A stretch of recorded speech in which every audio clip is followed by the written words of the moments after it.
Bonjour. Bonjour, Sacha Zerbib. J'ai le plaisir de vous convier à une promenade avec Sacha Zerbib, qui est conseiller en acquisition d'art contemporain. Absolument. Et bien sûr, Allons-y. je vous suis. Je suis ce qu'on appelle un conseiller en art contemporain, ce qui veut dire que je sélectionne des pièces, des œuvres d'art pour des collectionneurs, pour les aider dans leur démarche de collection, à un certain niveau de sérieux quand on veut vraiment faire des choses pertinentes. Il faut préparer un salon, c'est-à-dire savoir quelles pièces vont être choisies, leur valeur évidemment, et puis essayer de se positionner dessus, de façon à évidemment anticiper les choses. Être un collectionneur, ça requiert de la réactivité. Il faut surtout leur dire, voilà, vous avez la possibilité dans quelques semaines d'acquérir ces pièces, ces pièces. Si vous ne le faites pas, sachez que d'autres vont le faire, et ce sont des pièces qui sont éminemment importantes qu'il faut que vous ayez. Si l'on veut évidemment avoir une collection d'ampleur. Donc ça se prépare à l'avance. Rien n'est laissé au hasard pour un conseiller, pour un collectionneur qui veut avoir accès à de très bonnes choses. Il y a deux grands salons en France. Il y a la FIAC et il y a Art Paris. Alors je vous suis pour votre premier choix. Alors, qu'est-ce qui a retenu votre attention dans cette œuvre? C'est plusieurs choses. Ça paraît assez abrupt comme ça de regarder une œuvre de Michael De Lucia parce qu'elle est abstraite d'abord, parce qu'elle elle convoque des éléments qui sont le bois et qui sont la peinture, travaillés d'une façon assez radicale, assez brute. Le statut de l'œuvre d'art a changé depuis 1936, depuis qu'un Walter Benjamin a écrit un livre qui s'appelle À l'heure de la reproductibilité technique et qu'il redéfinit le concept de l'œuvre d'art, c'est-à-dire qu'elle se suffit à elle-même. Et elle présente, à l'intérieur de ce qu'elle montre, des codes, des règles qui lui sont propres. Il n'y a pas de courant majeur, il y a surtout des singularités. Des mondes que les artistes créent et il faut s'en approcher pour essayer de les comprendre, les décrypter. Michael De Lucia conçoit des programmes sur ordinateur qui sont créés à partir d'une logique mathématique, de logarithmes, qui sont donc très proches de la perfection. Il fait rencontrer deux mondes, deux forces, le monde réel, concret, abrupt et pratique, et le monde des possibilités infinies. La virtualité, c'est ça, c'est la multitude de possibilités. Et il crée un choc esthétique, un choc qui comporte beaucoup de choses, qui comporte avant tout du sens. Et c'est assez pertinent aujourd'hui, en 2012, quand on pense qu'on est dans une société de distribution d'informations, de médiatisation, et en même temps que ce processus virtuel-là doit bien s'appliquer à un monde en particulier. Une peinture de Robert Mangold qui est ici, qui convoque l'œuvre d'art et qui s'intéresse à ses formes, à ses limites et comment regarder une œuvre d'art. Quelque chose de très géométrique. C'est Sol Lewitt qui disait de la géométrie naît la beauté. C'est toute cette époque-là, on est dans les années 60-70. Il y a du sens dans les œuvres d'art, il y a quelque chose qui est doté d'autre chose que de la forme. Comment regarder d'abord? Quelles questions se poser devant une œuvre? Qui sont ces gens? C'est très difficile. Vous avez des centaines d'œuvres d'art, des milliers peut-être ici. Faut-il connaître le minimalisme américain pour apprécier cette œuvre? Il vaut mieux. L'information, le savoir, la connaissance, sans l'émotion, ça ne marche pas et vice-versa. Si on ne sait pas ce qu'est le minimalisme américain, on va rater beaucoup de choses dans cette œuvre-là. On va la voir simplement formellement.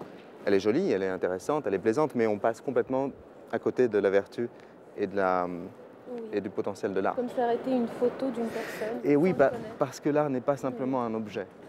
Pour conseiller des collectionneurs, il faut que ces collectionneurs n'aient pas peur. Beaucoup de gens se méfient de l'art contemporain en pensant que les propositions sont malhonnêtes, en pensant que c'est des choses très faciles. Et en effet, c'est très difficile de prouver qu'une œuvre de Anthony Tapies, à première vue, en effet, la matière étalée sur une toile, il y a quelques éléments chiffrés. Pourtant, on est devant une toile d'un artiste historique, qui est le pape, qui est le père de tout un mouvement italien qui s'appelle l'Arte Povera. Lui n'est pas forcément inclus dans ce mouvement-là parce qu'il va en dessiner les lignes, mais on est ici devant quelque chose de très important et d'émouvant. Si on ne connaît pas les codes, si on ne sait pas comment a été faite cette toile, si on ne sait pas que lui-même s'est impliqué corporellement dans cette toile, et ce que c'est que l'arte povera et ce que c'est qu'Antonio Tapies, ça va être difficile à première vue de se dire il y a quelque chose d'important ici. Et ça, c'est le conseiller qui apporte cette information, qui a travaillé cet objet, cette œuvre, et qui peut en dégager du sens, et qui peut le faire comprendre. Basquiat, à l'instar de beaucoup d'artistes comme ce que je montrais tout à l'heure, faisait scandale à l'époque. Qui oserait aujourd'hui revenir sur Jackson Pollock, qu'on avait décrié à ses débuts, auquel personne, ou très peu de personnes croyaient. C'était une vérité relative, on comprenait qu'il y avait quelque chose qui dégageait du sens, qui était vaste. Une œuvre d'art ne peut plus exister sans la technique, sans la reproduction, sans la sérigraphie, sans ce procédé machinique, industriel. On consomme de l'art, on distribue de l'art, il y a ce média, ce médium qui devient un code évident de l'art aujourd'hui. Ce qui est important dans un salon, c'est de le préparer à l'avance. C'est le travail du conseiller également. Les bonnes pièces sont en général réservées, prévendues ou vendues la minute où le salon ouvre. On peut venir évidemment pour dégager du plaisir que l'art peut donner. Ici, on est chez Daniel Templon, qui est connu depuis des années. Il a été précurseur, pionnier. Il a montré des choses que personne n'a montrées il y a des années. Il continue à le faire avec, par exemple, des artistes à la fois historiques et, par exemple, Shirashu Shiota, qui est une artiste japonaise que j'ai conseillée il y a quelques années et qui convoque par elle beaucoup de choses. Elle travaille sur un rapport à la mémoire, sur un rapport à la féminité, et elle est également dans le réseau. C'est du tissage. Ce sont des fils qui sont tendus. Le tissage, c'est la racine du mot texte. Il y a une liaison, il y a un monde qui, à la fois embrigade, qui emprisonne et qui, à la fois, montre et suspend dans le temps. Le travail de conseiller, c'est de voir les évolutions au fur et à mesure des nouvelles productions. Avoir une très bonne pièce une fois, c'est intéressant, mais pouvoir montrer que l'artiste évolue vers de très bonnes choses et décline ses propositions, ses concepts, est de plus en plus intéressant. Il faut avoir de la distance, replacer dans un contexte historique la pertinence d'une œuvre, d'un artiste. Et en effet, ce sont des choses que l'on voit tous les jours. Des artistes qui font une très belle production et puis ça s'émousse un petit peu. Ce que je vous ai montré, ce sont des choses qui sont déjà un petit peu connues, qui commencent en tout cas à l'être. Oui. Des jeunes artistes, des moins jeunes. Mais vous avez ici des pièces qui n'ont absolument rien à voir avec de l'art. Vous avez des choses qui sont plus de l'ordre de la décoration que de l'ordre de l'art. Ça a toujours été, et les gens font parfois l'amalgame ou n'ont pas envie forcément de faire l'effort de comprendre qu'il y a des choses qui dégagent du sens. Vous avez énormément de façons de voir des œuvres d'art, la bande dessinée, la sculpture, le cinéma, le dessin, et l'excellente décoration peut être à la frontière d'une œuvre d'art. Le design, c'est quelque chose qui est artistique, mais vous savez, une très belle voiture, c'est aussi une œuvre d'art. Vous avez des usines entières qui sont sublimes. Dans ce cas-là, tout est une immense c'est une phase, ça peut être une phrase de Duchamp, mais attention, parce qu'il y a des propositions qui dégagent plus de sens que d'autres. Porter un regard sur le monde qui est différent et qui doit être résolument moderne. Ça, c'est quelque chose qu'il faut vraiment appliquer à tout ce que l'on regarde. Il faut qu'il y ait quelque chose qui soit de l'ordre de la nouveauté, de la novation. Voilà ce que je pourrais dire sur le concept d'œuvre d'art. Alors, comme on ne peut pas tout retenir, il s'agit à chaque fois de faire des repérages, de choisir des pièces dans un salon.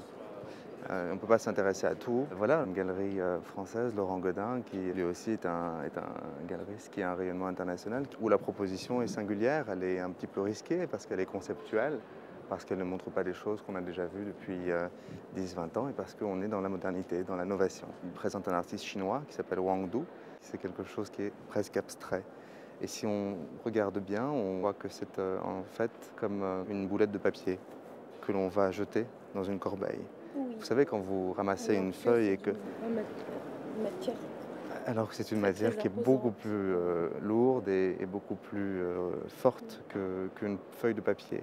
L'idée est de travailler sur les proportions, sur les dimensions, sur la distance entre les choses. Le côté très éphémère d'une boulette de papier que l'on va jeter. Quelque chose qui n'a pas une grande importance.